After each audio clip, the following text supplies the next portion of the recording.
Yeah, I'm just going to explain how to draw the business cycle. Okay, so you draw the vertical axis, right? Then you draw your horizontal axis, right? This is where time should be, and then on your vertical axis is your level of economic activity.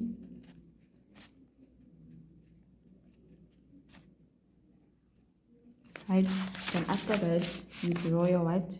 You draw your trend line. Remember, the trend line shows the direction of the economy or where the economy is heading. Then you draw your business cycle, right?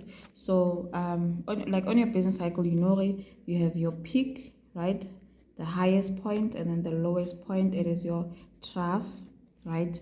And like I said, your trend line is very important that you label it, right? Then hore, this is your what, right? When your cycle moves up, this is the upswing, right? The upswing has what? Has prosperity and recovery. So we start with recovery. Then we have what? We have the boom or the prosperity, right? Then when your business cycle goes down, this is your downswing, right? So meaning downswing has what? Has recession, depression. So the first part is recession, then the second part is what? It's depression, right? And then the vertical distance between the peak and the trend line, we call it a what? We call it our amplitude.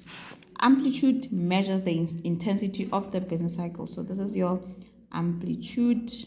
And also you can say the distance between the peak, right, and also the trough of the next cycle is also what? Your amplitude, right? So this distance here from your peak and your what? Your trend line, or from your trough and your trend line, is your what? Is your amplitude, right?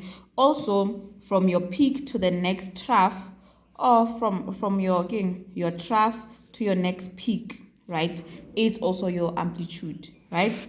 Then the length between what?